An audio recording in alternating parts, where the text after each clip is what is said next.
Well, we've had a couple LSC meetings up to date, so this seems like old hat getting on Google and seeing everybody virtual, but it is something different this year. So we'll go ahead and call the meeting to order at 6:33. And before I, kind of jump into our roll call and our normal session, our agenda, I'd like to introduce tonight's special guest. This is kind of bizarre to see her on the screen and not actually have her here in front of us, but welcome Alderman Nugent to the meeting this evening. It's really nice to see your face, albeit on the screen, but to see you as a participant in the meeting. So thank you very much for joining us this evening. And before we get into our roll call and everything, I'll just give you an opportunity. I know you're probably, I have to assume you're, busy, hard at work, keeping us safe and healthy during this pandemic. So take your opportunity now to give us some words and we'll put our meeting into order. Perfect. Thanks, Elaine. It's good to see you. I thought you were going to say it's interesting to see me with my hair down. For those that don't know, I'm one of the crew that Elaine runs with sometimes, and she was our mystery person in the paper last week, and I actually flagged her page because she wrote about the camaraderie of her running group. So it's nice to also call Elaine a friend. She's great, and I think we're lucky to have her in the LSC. I'll be brief. I know that you guys have a big agenda. I just wanted to say good evening. I wanted to say thank you to Principal Munns, Assistant Principal Kennedy, Elaine, and all the members of the LSC, as well as the Sauganash School community. Look, I want to thank all of you and all the educators. I know that you guys are doing just a ton of work right now, and an exceptional amount of work during this really unique time of e-learning. The year's been incredibly difficult. I do want to celebrate, though, for a moment that we as a Sauganash community were able to come together and secure that $40 million from Chicago Public Schools to I see claps. I feel like I'm on with the class because it's quiet and there's clapping. Yeah, exactly. But this is a big deal, and we won't have to have 40 children packed into the classroom once this project comes to fruition, and that's a really big deal. I just wanted to thank all of you. You guys were really instrumental in getting that to happen. And I just, look, myself, Principal Munns, Assistant Principal Kennedy, and your LSC, your parent-teacher groups. My Chief of Staff, Erica Wozniak's on. Erica, give a wave. I think most folks know you, but Erica's an incredible advocate for educators and students in schools. Before Erica joined me as Chief of Staff, she was a teacher for 15 years. So I lean heavily on her, and she's great. So that was it. I wanted to say hello. I see Vicky on there too, and Kat Ramos, and lots of friends. So hi, guys.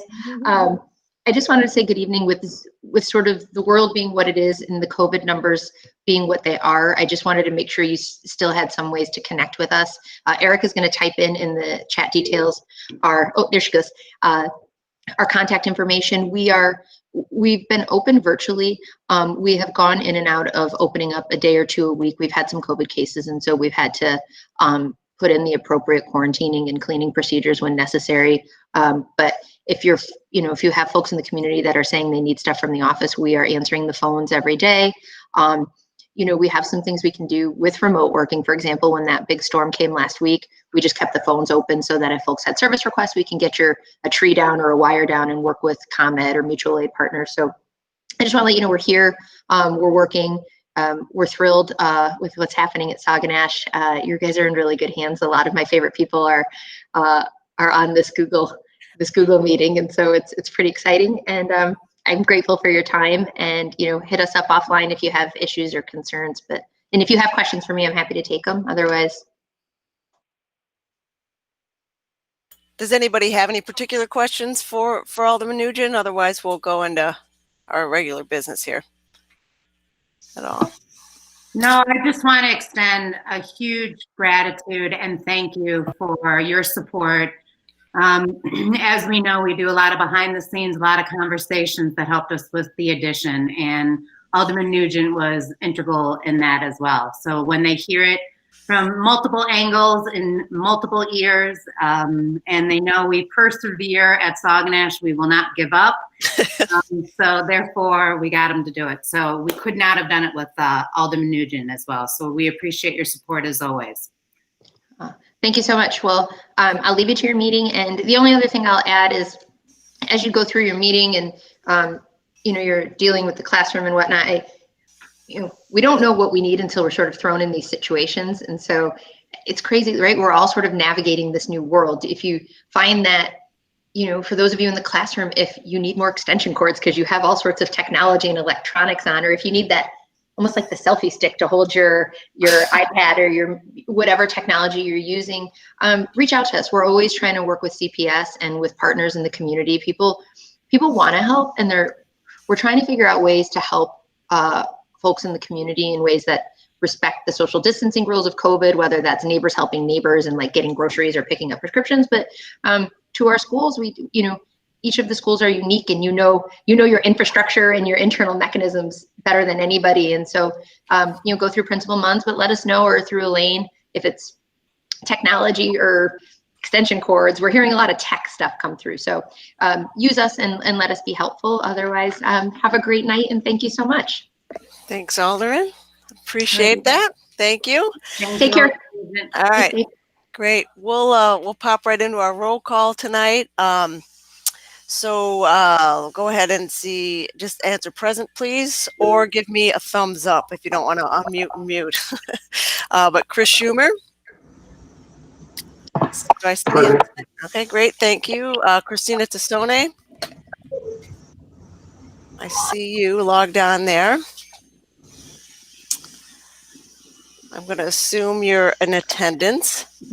Yep, she's got a present there. Tom Pekarski, I don't know if I saw him come in.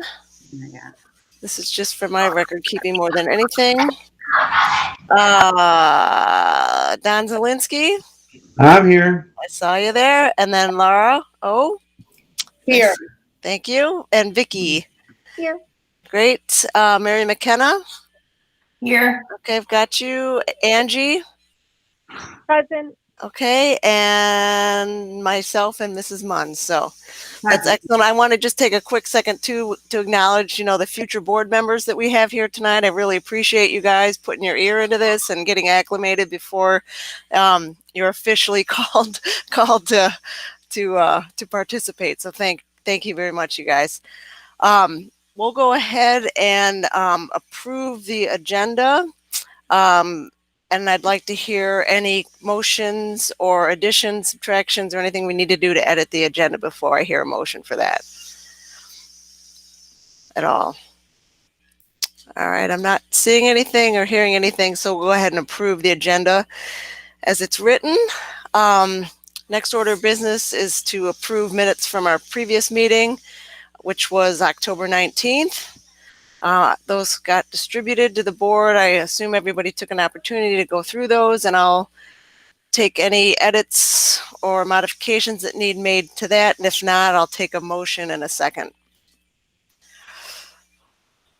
Anybody wants to make a motion? Or I'll make a motion. all right. Second. Great. And I guess I just blew over motioning and approving the agenda too. Could I get a motion to approve the agenda? I'll motion that as well. Okay, who'd like to second? All right, Garcia, Mary, thank you. That works to get those formalities behind us. I think that's great to hear from Alderman Nugent. That was really, important for her to make the meeting, and I appreciate her doing that.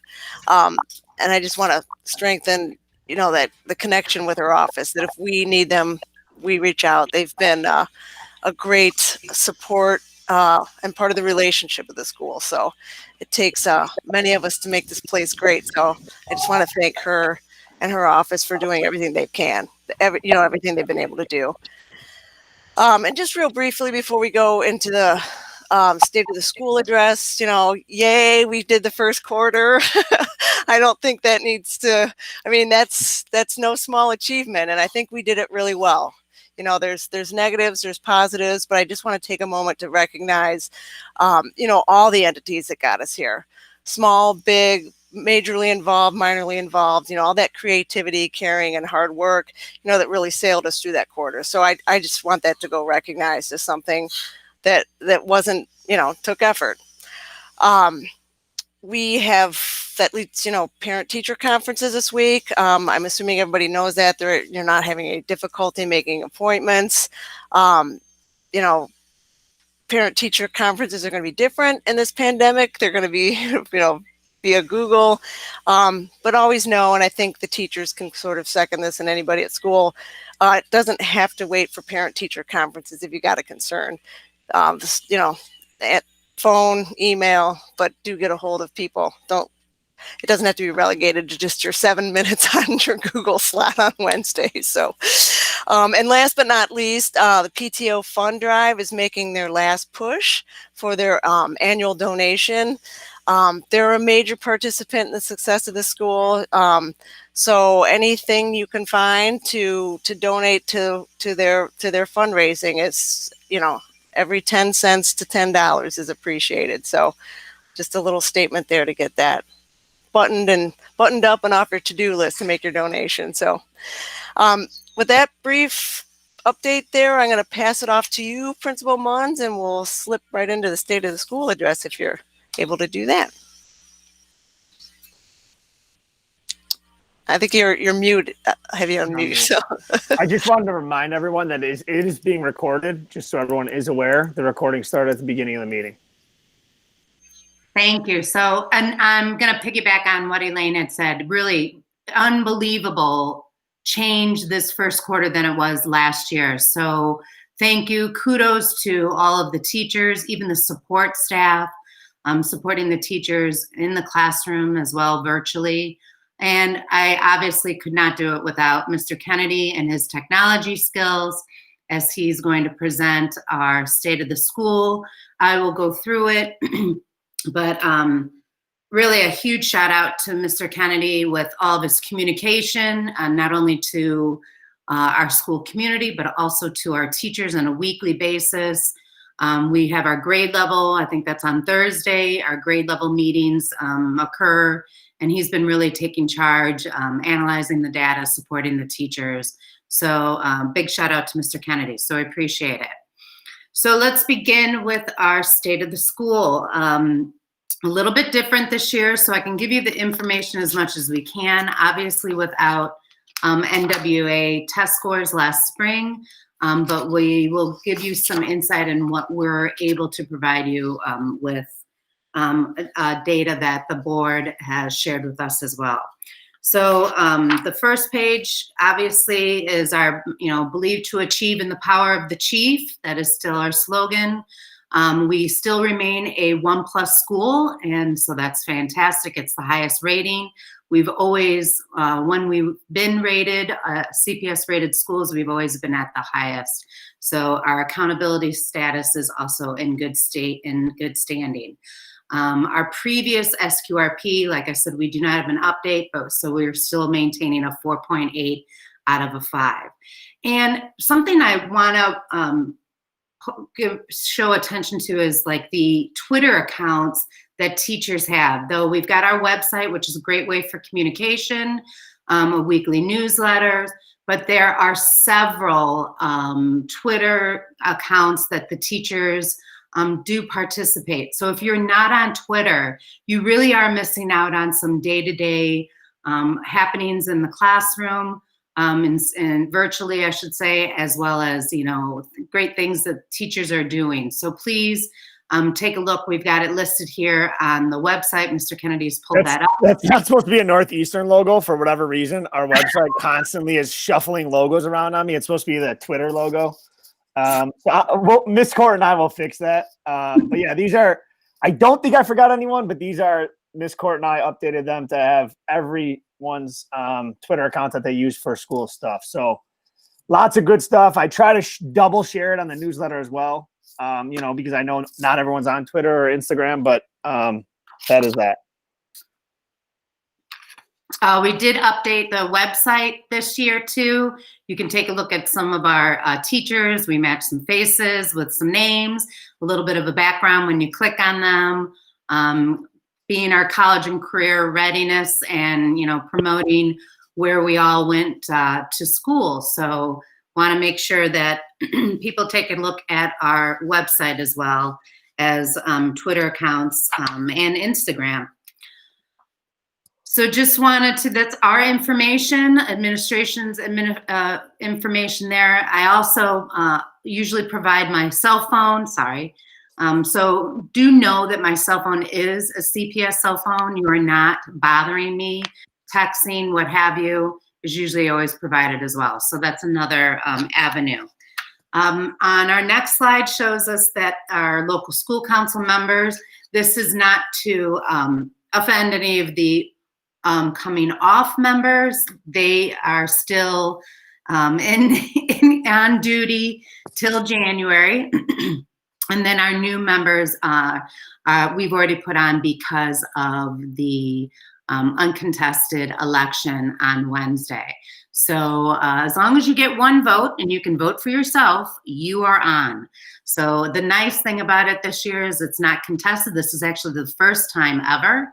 And the great thing about it is that we're not leaving anybody out. And like we always say, not only you can also participate in local school council meetings, obviously to attend this meeting and any of our monthly meetings, but remember that there are committees and that you can reach out to whether you're a community member, community representatives, or any of the parents. Those are your parent representatives there. And then the staff representatives represent the staff at whole. So congratulations to those. You will start officially in January. But again, the election is on Wednesday. We are, and CPS is encouraging mail-in ballots. So we have already started receiving them. Our judges will be on campus on Wednesday for any of those that do need to come into the building to vote. There will be there. And then we will, just so everybody is aware, December 1st is when the judges come back to tally the votes. So it's not like years in past where we would count and find out 9 o'clock in the evening who was on the local school council. It's a little bit different this year. They will be counting the votes on December 1st. So that's just an update on the LSC election.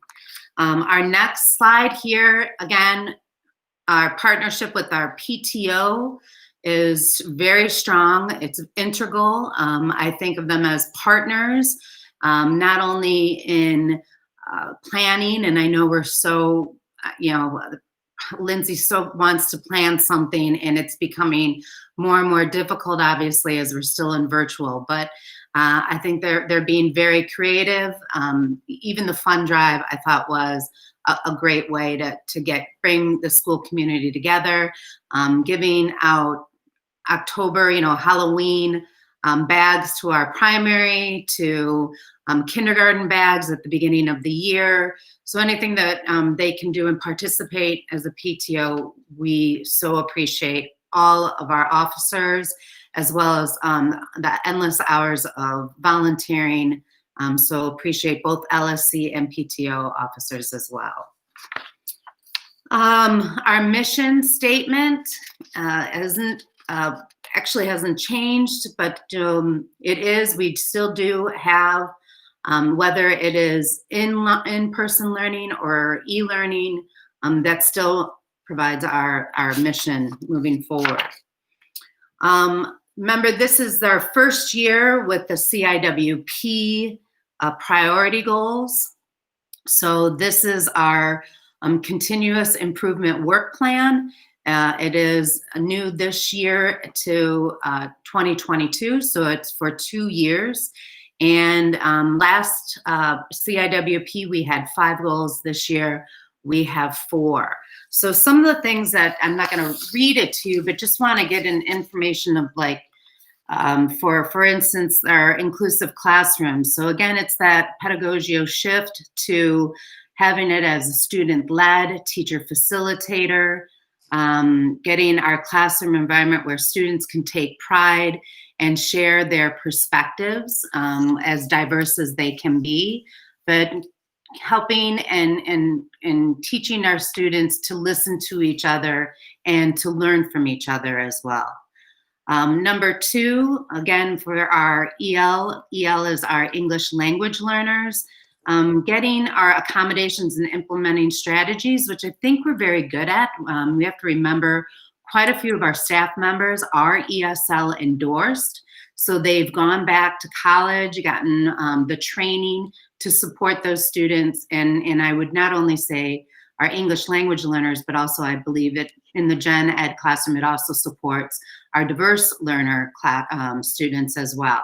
So many of the strategies are very similar, but just getting us to keep doing it with fidelity. And for those that may not have the endorsement, we know that Miss Hannah, who is our EL lead, she is supporting those teachers to make sure that they know the strategies and skills needed to support those students. Our third priority goal is, again, we've been working with this for a few years now, our discussion techniques.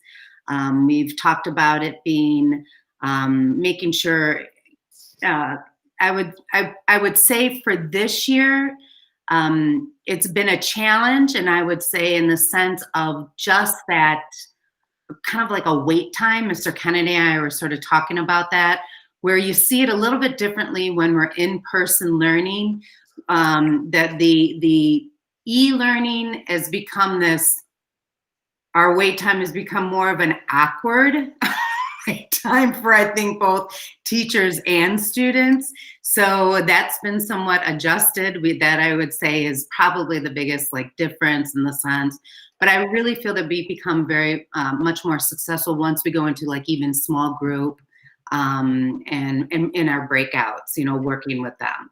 And just to clarify, so number 3 was really number 1 on the last CIWP. So we're not adding something totally new. It's just kind of moving down on the priority list. But if you look at the 2018-2020 CIWP, that school-wide focus on discussion techniques was our number 1 priority. And now as we've kind of gotten our feet wet with it, and it's kind of visible across different content areas more often, it's still a priority for us. It's just not as our number 1 priority. So just to give you a little insight into when we do these, we don't necessarily change stuff every 2 years.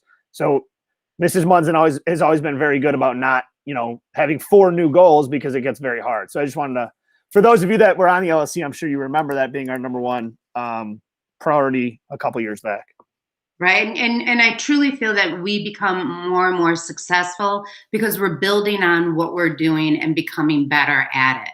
So even though it's not our first one, it's obviously still there. But one of the things that we want to keep supporting our teachers with that, with the HES's cognitive rigor matrix, and the teachers, they've seen it for years. I love being a veteran because I keep bringing up some of the good old stuff that really does apply to our students and getting us to get what they call Webb's depth of knowledge and its type of questioning. So instead of just the recall or, what are some of the skills, trying to get into, and I think this is the challenging part when it comes to this e-learning, is that getting them to strategically think, get some reasoning, and trying to extend the thinking beyond a recall, for instance. You want to get them challenging to get the students to talk with each other in the virtual environment. And then our 4th one here, which obviously at this point, not knowing it last year when we were writing this, is almost like priority, and that is our social emotional programs, because it, even listening to the news this evening, how challenging it is even for our little guys, kindergarten, 1st grade, that they do need the social emotional support. And some of the data that we'll go into, Mr. Kennedy and myself will go into a little bit later in this presentation, we'll take a look at, some students that are off track or on track. And one of those goals that we have talked about, supporting our students that are off track with additional counseling minutes and or social worker check-ins, virtual check-ins to support some of our students that are struggling with the e-learning platform, but additionally know that it is very important for all of our students. And I think our school has gotten stronger and stronger, not only with fidelity and implementing our programs, but also doing it vertically. a K through 8. It's similar vocabulary that the students are aware of. And I think we do that more and more even with our homerooms and check-in with virtual. So the next slide I'm gonna let Mr. Kennedy speak a little bit on. It's our SQRP and on track updates. This is sort of how we are working with the network and Majid, our data analysis, like how do we take a look at information now that we've got it in e-learning. So I'll let you go. Thank you. So I was just going to go over a little bit on SQRP and 3rd through 8th on track, just because it's somewhat new. I know we talked about it like 2 years ago, but it's finally here and it's finally counting. So we wanted to give a little insight into that, especially since we don't have, necessarily current relevant testing data that maybe, is from last spring. So this is our 2019-2020 SQRP that we got based on the previous school year. So this is how they rated us in all the following categories. And then it got rolled over currently. So this is still our status, as Ms. Munch mentioned, is still good standing. We're still a level 1+ school. And you can see all the previous school years are standing as well. So the SQRP is basically a tool that CPS uses to create their own rating system for schools. So rather than using everything that the state does, they put together this tool and it puts kind of everyone on an even level playing field. So every metric on here has a different weight, as you can see in the second column. And then the weighted points over here, which gives you to the 4.8 here. So we were a 4.8 out of 5, which is the dark green. So the color-coded colors give you an indication of right down here, level 1+. And then here, if it's dark green, it's 5 points. Light green is 4 points. Yellow is 3 points. Luckily, we don't have any 3, 2, or 1. Everything's in the dark green or light green area. And then certain ones that are blank, we don't have a subgroup possible. So African-American growth percentile in reading is blank because you have to have, I believe it's 13% or 9%. I'd have to check on the exact number, but there's certain groups in here that we don't qualify for because we do not have a percentage. And every school pretty much has that at some capacity that they maybe not qualify for. Attainment down here, 98, 99 in both math and reading. And then they use the second grade reading and math attainment as well. So I did put a big red box around this average daily attendance. So this is something that has always worked out really well for us at Sauganash. It's worth 1 full SQRP point. So of those 4.8 points, we got 1 full point because it's weighted 20% for our attendance. So if your attendance in CPS is over 96%, you get the dark green 5 points for that one, which then is weighted 20. So you get the full point, which equates to the one of the 4.8 points. That is now changing this coming school year. And what they're using is what they're calling this 3 through 8 on-track metric. So what you're going to see in the next SQRP for next year is you're going to see another row down here below the attendance that will say 3 through 8 on track. So 3 through 8 is basically, I'm just going to bring my next slide, is basically the high schools have been using it forever. It's called freshman on track. And it's basically a attendance / GPA metric to rate each of the kids. So it does not necessarily impact the kids on a personal level or a progress level in terms of individual students, but it does impact the school as a whole. So this is where I wanted to go over. CPS sends us every 2 to 3 weeks. They send us these reports from the Network One. Majid Hanif, he's our Network One data strategist. So this is a big report that we got from November 11th. And that goes over everything from attendance, grading, different subgroups, how they're doing, attendance rate for how often kids are on Google Meet. So they track pretty much all of that. And then again, they break it down by diverse learners, ELs, everything that you want data on, it's here. So it's a pretty robust report. Some of it's good, some of it's fine.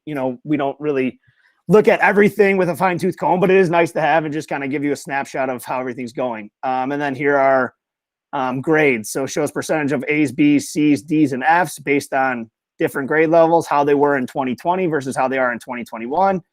So again, a pretty good report, but it does give you guys a little bit of insight into, what the network and what CPS is using as a whole. And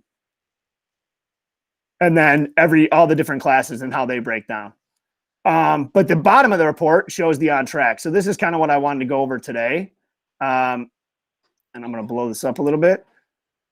So basically what this on track metric is it shows, and what CPS is basically assuming or implying is that if you are in attendance, you should have a higher GPA. So they are basically saying that attendance is a direct correlation to your GPA.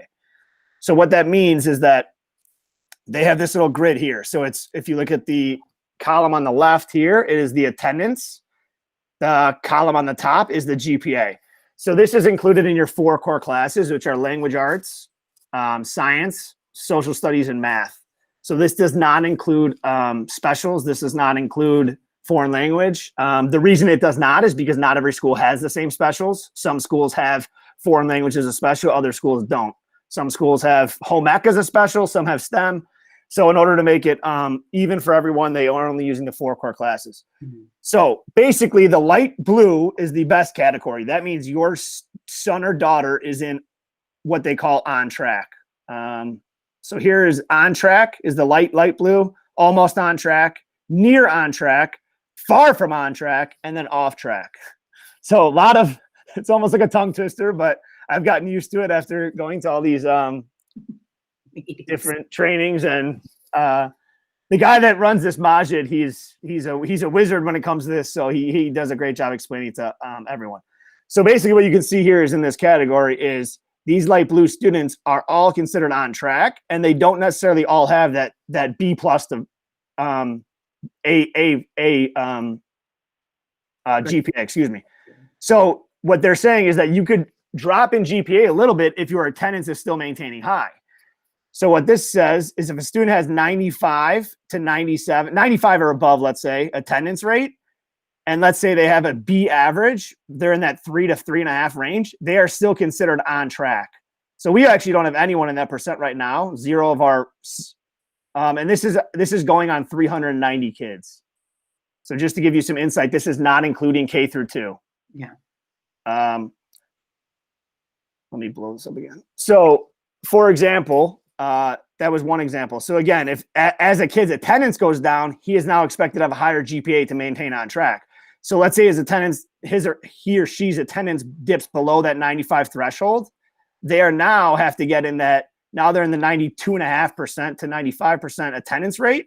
Now they have to be in that 3.5 to 4 to be considered on track.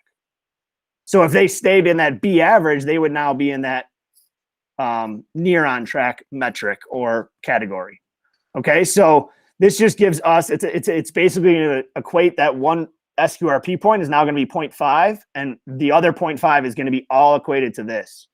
So that's why we do push attendance a lot, because it's going to be a direct correlation to this on track. So a student here, so we do have 1% here, and I'm going to take you into the next category. We had to do a little exercise for our network chief and all the network team, and we had to submit it. So I'm going to give you a little bit more of a rundown. But this 1% of the 390 kids, so we're talking, less than 3 kids, less than 4 kids, are in this category of they have below a C average and they have below an 85%. So that's an area where, we want to definitely attack and make sure those kids are getting what they need. So let's go back to the slideshow here. So this is the first quarter data trend that we had to do at last Thursday's network meeting. So this basically is a breakdown of what we just looked at. So the network breaks them down into 4 categories: leading, learning, lucky, and losing ground. Okay, so that's how they break it down. And then we had to kind of submit our students into those categories and see, where were the most opportunities for us to attack and make sure that, like I said, these kids are getting what they need. And can we move them up to that next category? So again, everyone in this on track, so we're talking 339 students of that 390 are in the on track. Okay, so, and then they make us break it down by subgroup. So of that, 52.8% were male, 47% female. Of that 339, we had 10.6% that were in our special ed diverse learner population. 11.5% were in that 11.5 or 11.7% were EL. And then you can see the breakdown here in terms of the different race categories. So let's go to the next category, which is learning. So we only had 5 students in this category of the 339. So that what that tells us is that a lot of our kids that are kind of close are doing a good job of getting to school. So let's say our attendance for up to this point is at about a 98.1, 97.8, I think. I have it on the next slide. 98.18 in remote learning. So because those kids are coming to school, a lot of these kids that would normally fall in this category are actually going to be in this category because their attendance has been so great. So as we get into school and maybe there's more germs going around and maybe our attendance isn't good, you would see this number go up. So those 339, you may see some of those kids drop into this category. The lucky up here, which is the almost on track category, which is 23 of our 390. And this gives you a little bit of a breakdown as well. So again, you can see the different, and then the losing ground. So the losing ground, we only had 21 kids total. So of the losing ground, 21 kids total, which of the 390, I don't have that off the top of my head. Oh, it's down here, 5.4%. So are in the two bottom categories. And then again, you see a breakdown of male, female, 13.3% are DL, 37.5% of the kids from far from on track are DL. Hispanic, 28% were off track, 33%. So again, we're talking of the 21, maybe 2 or 3 of the kids were in some of these subgroups. So again, it just gives you a little insight into the data that we look at. I know we don't have testing data or NWA data that a lot of people like, but there are other ways that we're measuring kids. And I know the teachers are doing a lot in terms of classroom assessments, using different assessment platforms that CPS has, like Checkpoint, or something even as simple as a Google form. We did our IXL diagnostic tests in reading and math. But again, we're constantly meeting, constantly looking at ways to improve. So we just figured, since we didn't have a lot of testing data, this would be a good way for you to get familiar with where the SQRP is going. So again, to conclude at the bottom, it said, what steps are you taking? So we said 5.4% of our students are in this red category, this losing ground category. So our percentages did improve from weeks 7 and 8 to weeks 9 and 10 by 1%.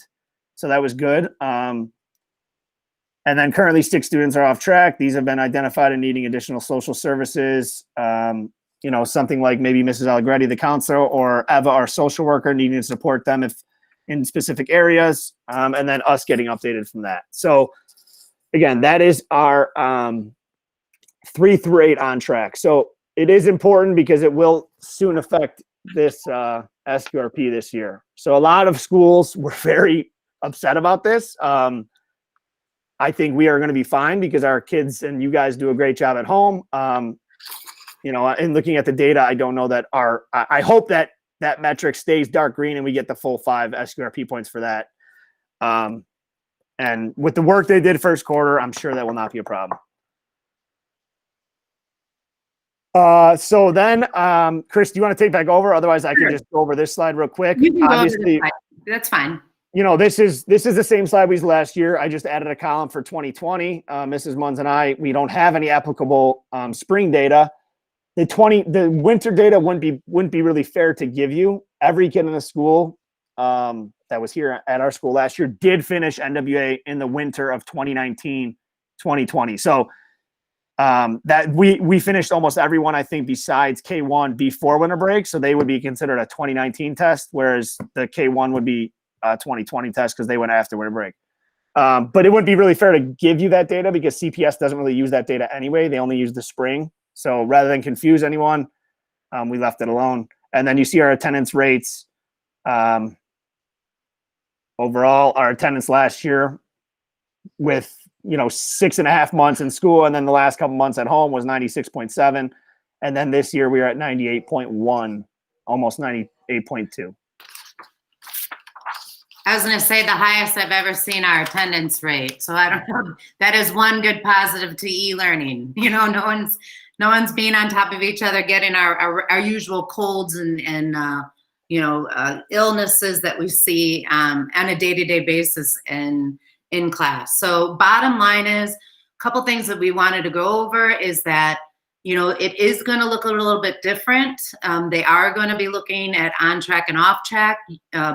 Bottom line is that if the students show up for school, they're going to be learning. So getting them there is very key, obviously, and it shows in our numbers. If we have over 98% attendance, you saw how many people are in that lower right-hand quadrant there of how many students one more back. You know, just to see the on-track matrix there saying, wow, that is an outstanding accomplishment for not only our students, but our teachers, and more importantly now in e-learning, our parents, making sure that the kids are, you know, in attendance and being engaged during e-learning. So I'm just gonna jump over just so that people are aware of how we have been performing with some of the data that over the past 3-4 years, I should say really, but 3 years of data here. You can see how our growth results are, and that's something that we look for. Something that I've always challenged our teachers is to make sure that we are over 70% of our students at or above.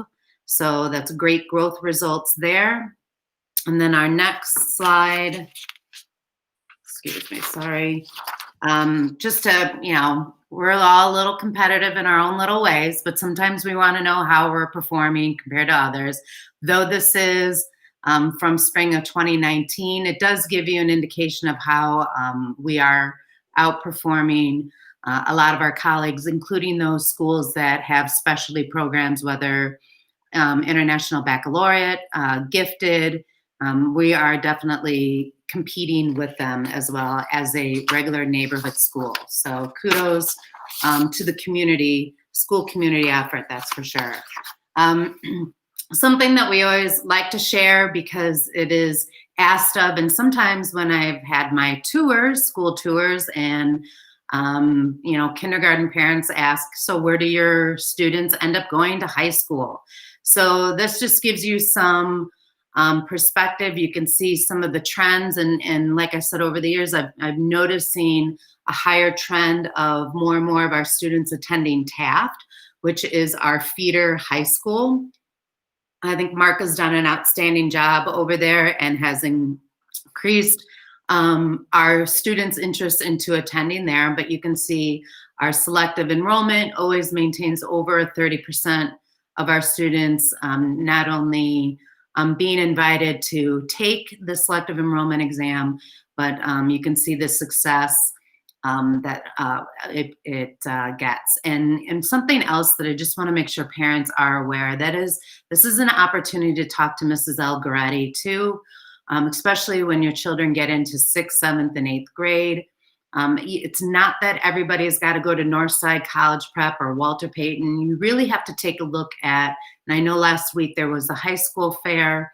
Take a look at some of the schools and some of the high schools and what they have to offer, because each high school is a little bit different, as are our children. So there may be different interests in different schools.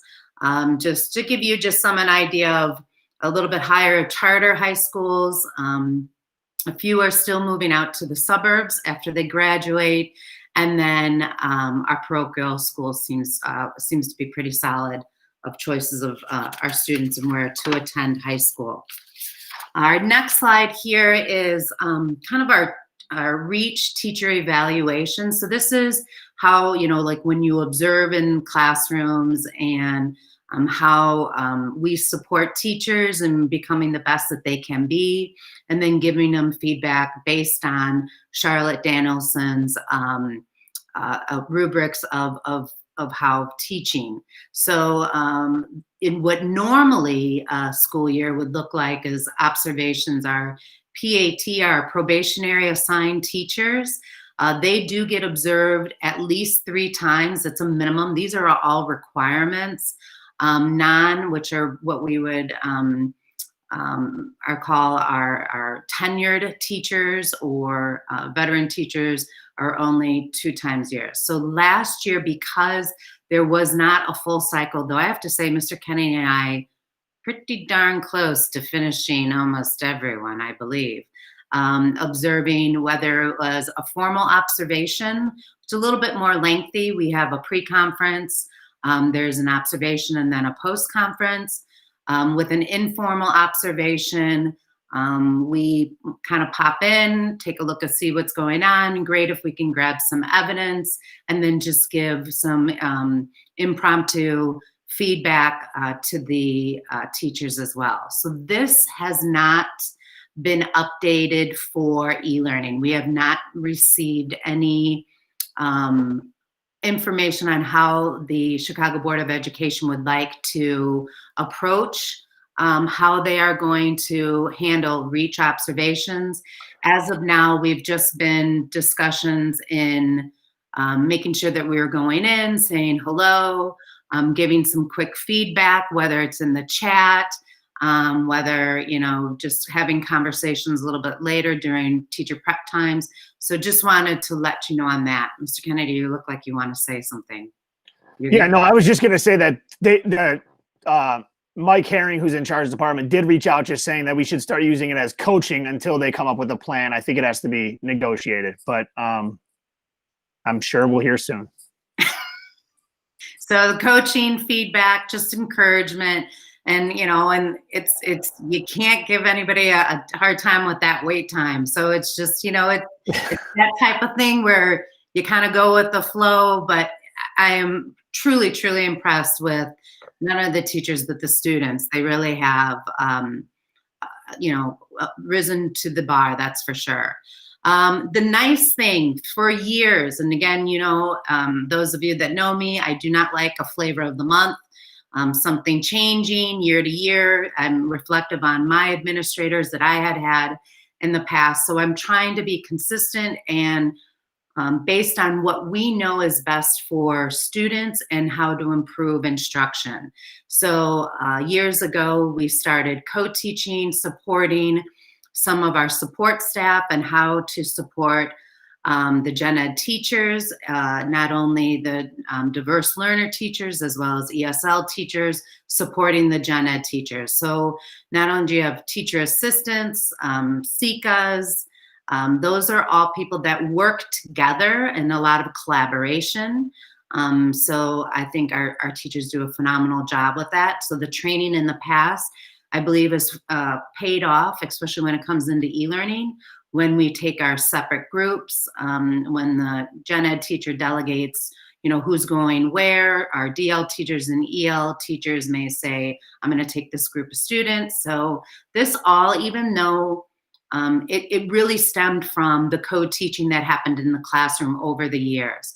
So kudos to them for their collaboration with each other.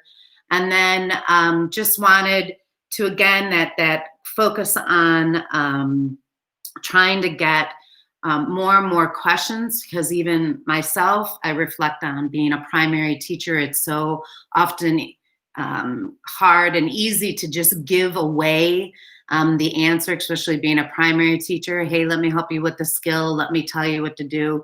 These are some of the, Mr. Kennedy showing you the depth of knowledge, questioning stems. So some things that we support the teachers, like these are some activities to try to keep it more open-ended. And that kind of leads into that student being student-led classroom and teachers acting more and more as a facilitator and facilitating the conversation. So this is the rubric here. Like I said, more of a level 1 type of question is more of a recall. And of course, this always has to be age appropriate too. So we have to keep that in mind, as well as our EL and DL students. That's a little bit different.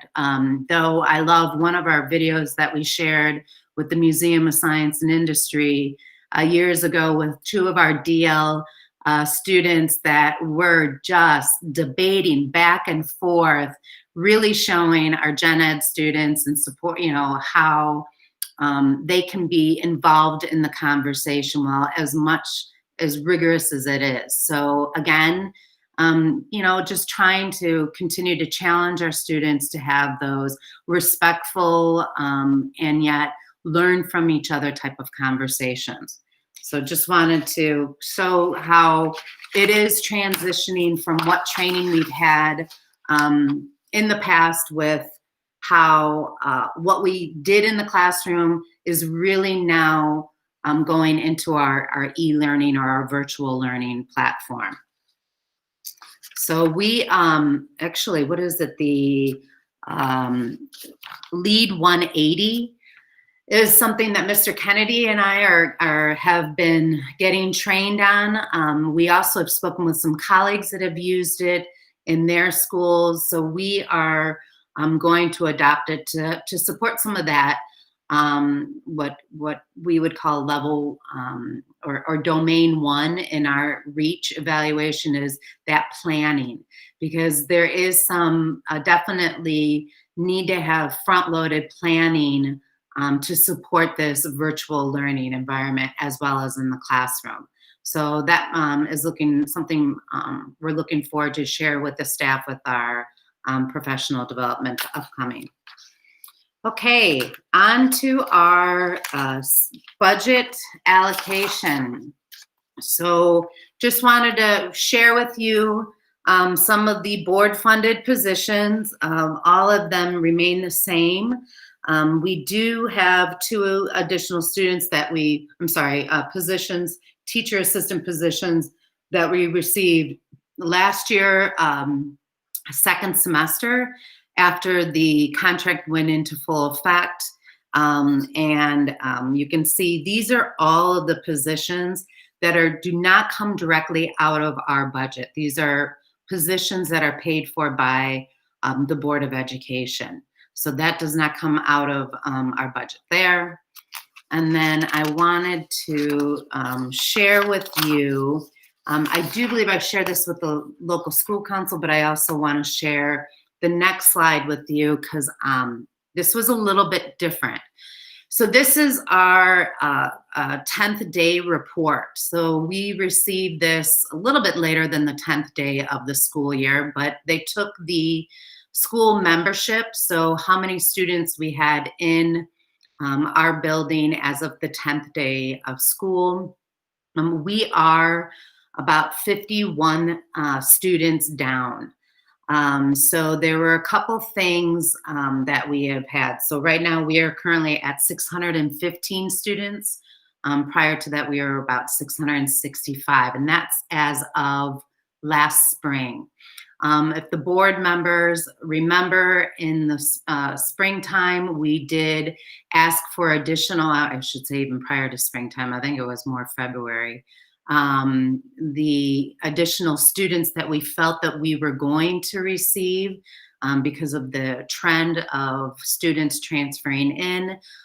We requested to have those funding up front so that if there was a need to purchase the teacher positions, that we would have that money ready to rock and roll. Obviously, that did not happen. We did not get an increase of students of 665 students plus. I had asked for an additional 18 students, so we did not receive that. But the interesting part here, and I want to show everybody's attention on what is blocked off in the red square here. So we were supposed to give back because of our 51 students below 665, quite a bit of money. Where I don't know how to totally interpret it, but as of now, they are not taking the funding. But if you notice how it is worded, however, I'm reading it in case you can't see the screen. However, due to the unprecedented circumstances, funds will not be immediately withdrawn, and a member of the budget team will reach out in the coming days regarding ongoing monitoring and support. So the latest that I've gotten from the Business Service Center is that they are not touching the funds as of yet. So that $83,000 $976.30 so far seems to be ours. The only two words that really scare me a little bit is the immediately withdrawn. So they haven't been withdrawn, so that's a good thing. I just don't know if that means they're going to revisit something a little bit later. To tell the school community, as of right now, they're holding us harmless on the amount of students that did transfer out. They did ask me why I felt that our population went down, because it was not the norm over the years. And I said, because we, went to remote learning that we knew in first quarter, a lot of the parents did decide to either go with private or parochial, or having homeschooling, some pods, retired teachers. It's just been a variety, and that's what I provided the board. With that, we did have conversations with a lot of our families, almost all, and did say, hey, once either we go into a hybrid, we might be back, or for sure we're going to be back next year when we're all in-person learning. So the good news here is, so far, they're letting us keep $83,000 that I would have normally had to have given back. So I'm, again, being very cautious moving forward. Because we don't know what this year is going to look like, also I need to provide making sure that I'm being conservative with funding for next year so that we can have the utmost amount of personnel for our students to support learning. The next page here, so that's just really like an email raw data that was given to us. I wanted to show you, last year on our PowerPoint presentation, we had a pie chart. This year, Mr. Kennedy did a great job in kind of giving more of a bar graph here so that you can see what it was like fiscal year 20, which is really last year. When we talk about fiscal years and budgets, we talk about the year ahead. So that's why our current year that we're in, we are really fiscal year 21. But you can see some of the funding differences from the student-based budgeting. And the reason why of that is you have to remember we had a huge increase of students, up to 30, I think it was 32 students, don't quote me, and it was over 30 some students from the previous year. And that's why our student-based budgeting is so large in that first red bracket there. Our student aid, we did see a little bit of a dip. I want to prepare the local school council and school community. We're going to see an increasing dip for next year. So that's sort of based on those family income forms that we asked for parents to fill out. I do know that we're still missing quite a bit. I think we're about at 78%, Miss Vicki told me, I believe, today. If we could get to 100%, and if you had a form where you picked up your child's materials this past week and didn't fill it out, I know Mr. Kennedy has provided in the newsletter several times, if we could get those last few families, especially kindergarten families, and I think this is why we need to have a big discussion about this, is those forms are based on what our budget will look like for next year under state aid. I will tell you that our TANF has gone from 44 families that are provided SNAP benefits, has increased to 88. So that has seen a huge increase. And that will work to our benefit, unfortunately, at the cost of, unforeseen situation with our families and change in economics. But again, any of those parents that are listening, especially some of our kindergarten parents that need to realize how important this form does need to be filled out, because that directly affects how much money we receive from our state aid. That is also for those, state aid is formerly the SGSA,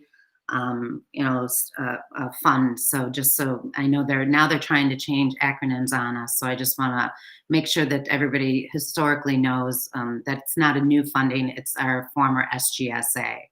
And then our Title II funding was sort of this, how do you support those schools that do not get Title I or Federal I funding? So this Title II are federal funds, and you can see quite a drop that we received last year, from 129,448 down to 80. Now these are current numbers too, so a little bit different from our spring, so that when we were approving the budget, I wanted to make sure they had current. And then the bilingual funding, we did see a little bit more of an increase to support those students. Okay, so just wanted to share with you, this is our funding source on that. The next slide shows you how much money we spend on personnel. So, and what I want you to know, and it is not a typo, you can literally see 99.9% has been spent on personnel.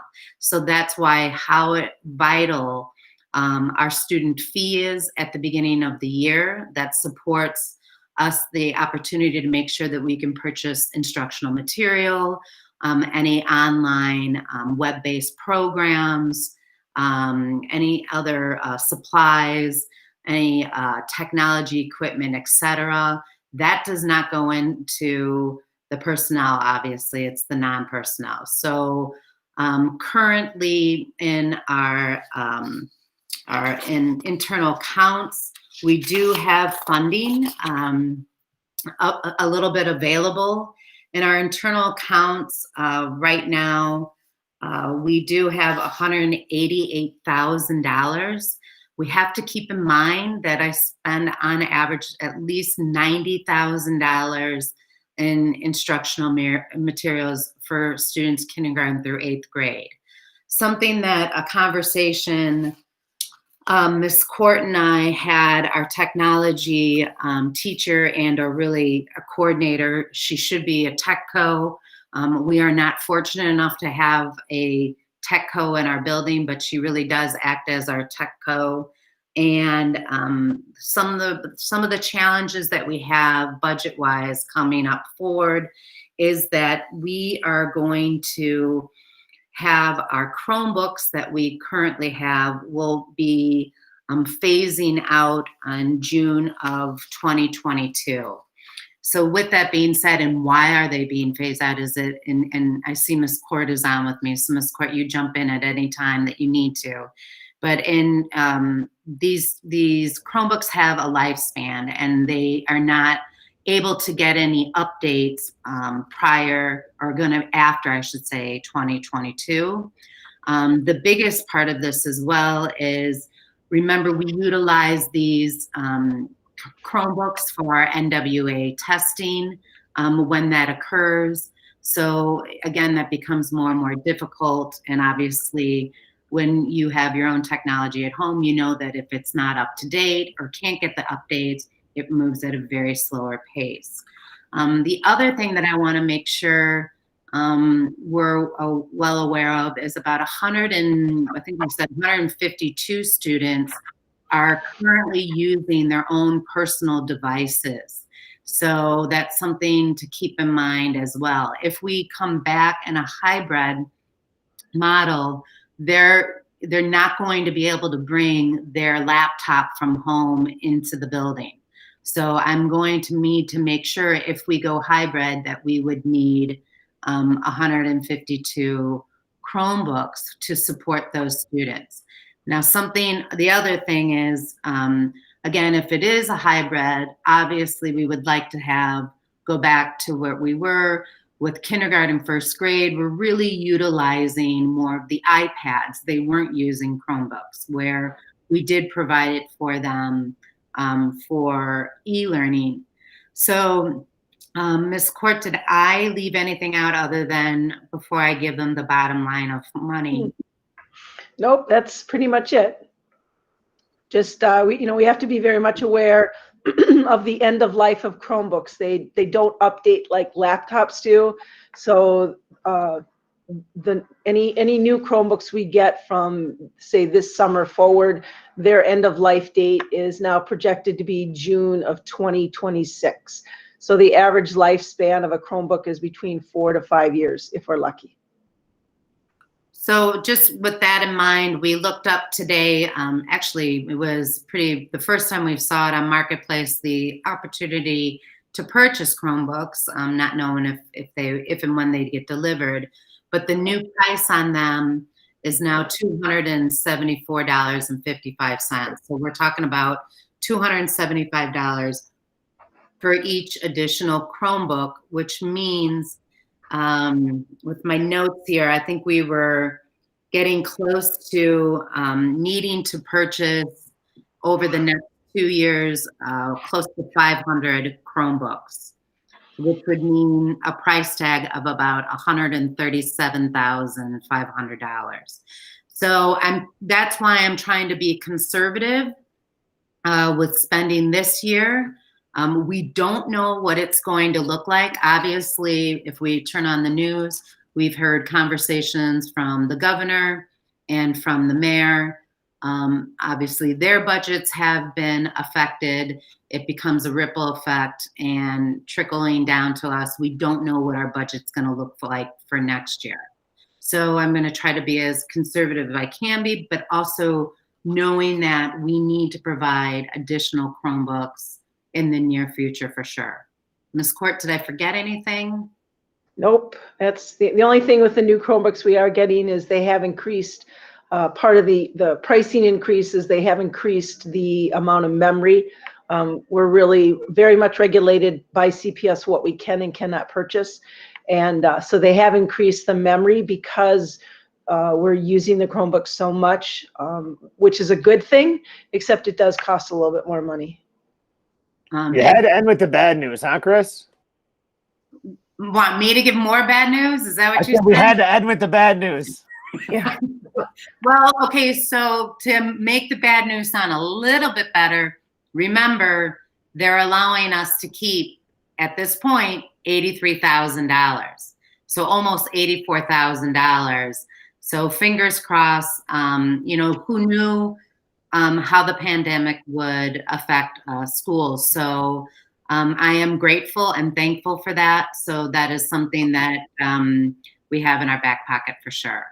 So I just wanted to, end here with on a higher note, thank you. Again, I cannot be more proud of how well our students, teachers, and parents are surviving and thriving. I mean, at first, I think we were trying to survive.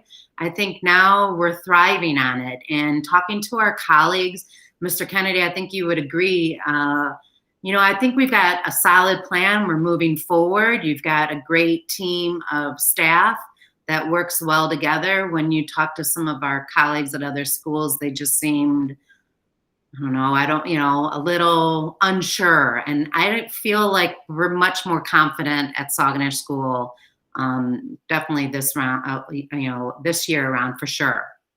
Anything you would like to add, Mr. Kennedy?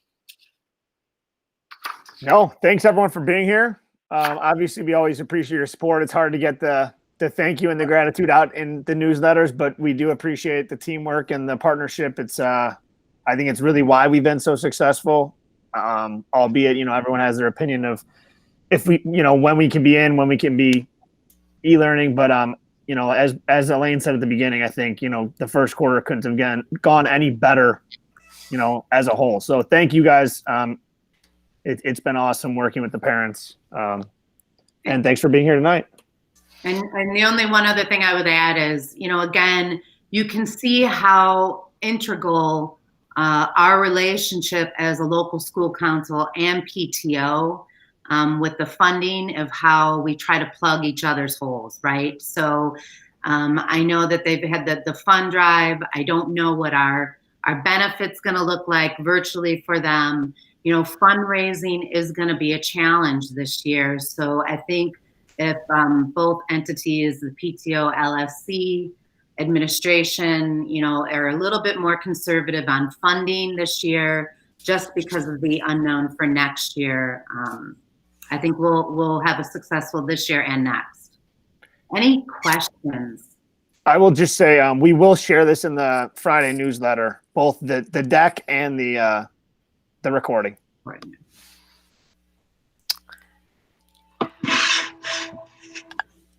All right. Thank you very, very much. It's you know, it's a long delivery, not in a bad way, but it's nice to have all of this succinct information and understand what's going on. You know, there at school for those of us that aren't participants on the administrative side. So, thank you. And you know, thank you to everybody that rolls their sleeves up and puts in on the effort. So we'll continue with the rest of the regular business for the meeting. I'll try and kind of keep this brief and do the housekeeping and business reports here. I don't believe there's any budget update that needs made at the meeting. Someone correct me if I'm wrong. So we'll go right into the only other report we have tonight, which is the principal evaluation process.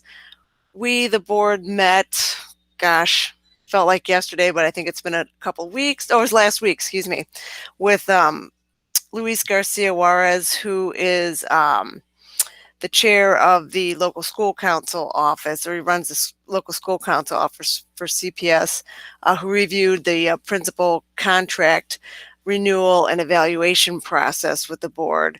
The principal evaluation is an annual process the board goes through every year and does exactly what it you know, what it's named. We go through a little rigor of scoring rubric and discussion, develop an evaluation for Principal Munns, and report that to CPS. And we share that feedback with Mrs. Munns, you know, in an effort for continuous improvement at the school and to keep things on track and help coach on what we see as a school board.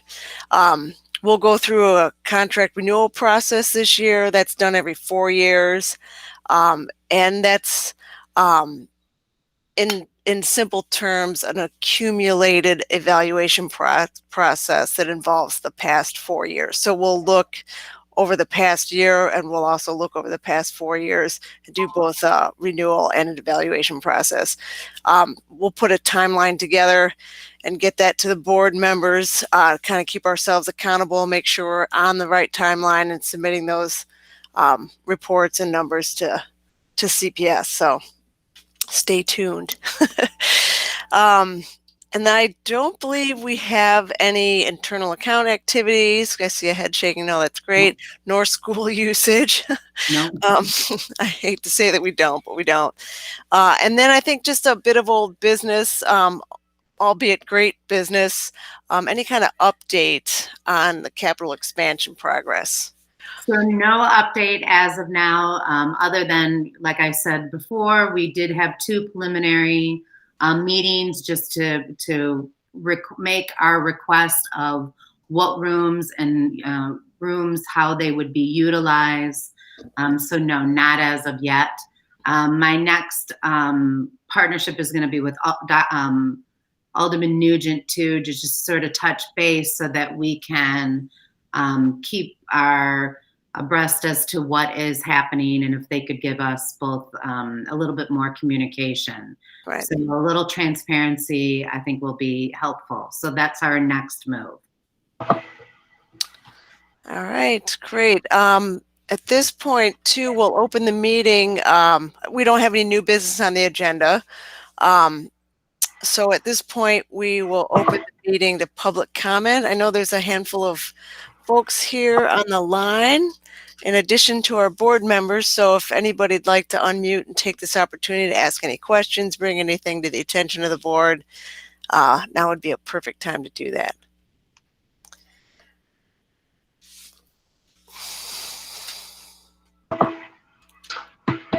Elaine, this is Chris. I'm sorry, I didn't quite capture the update on capital expansion.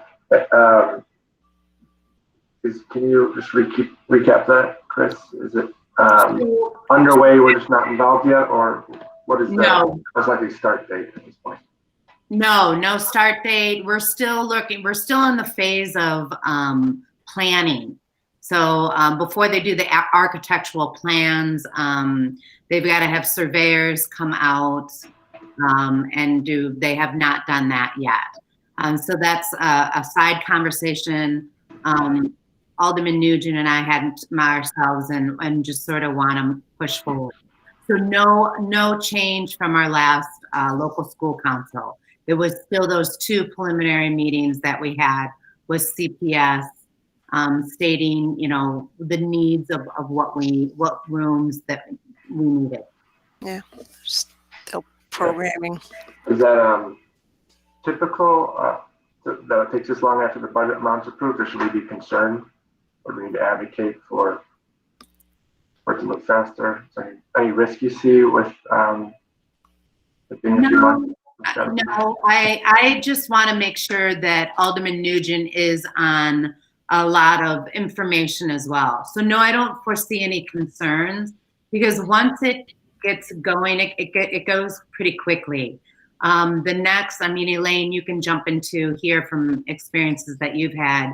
You know, it is the initial programming, what kind of programs, what kind of classrooms that you need for the new addition, and then looking for architectural designs. Well, at the last meeting, they said they were sending it to the PBC. So yeah, the Public Building Commission has. I think that's probably what they're waiting on before they schedule another meeting with us. It would be my imagination. Yeah. Yep. Okay, thank you. Anybody else with any questions or comments?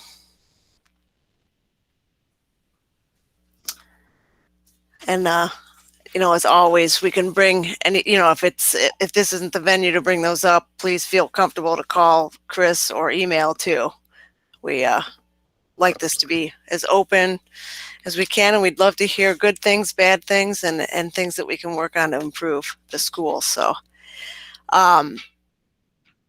we do not meet in December. We take that month off, and we'll resume again in January. Other than the principal evaluation on the agenda for that meeting, we don't have anything that we've established to date. So we'll grow that agenda as we need to over the next month, and we will plan to meet again January 11th at 6:30 here on our little Google platform again. So again, thanks everybody for joining us tonight. It's great to see the attendance, and this is a recorded session too that I hope gets spread around the school so we can just see all the great things and see what happens in the background at Sauganash. So thank you much, everybody, and we'll see you all in January. Happy, safe, healthy holidays to everybody too. Yes, thank you. All right. Thanks very so much. much.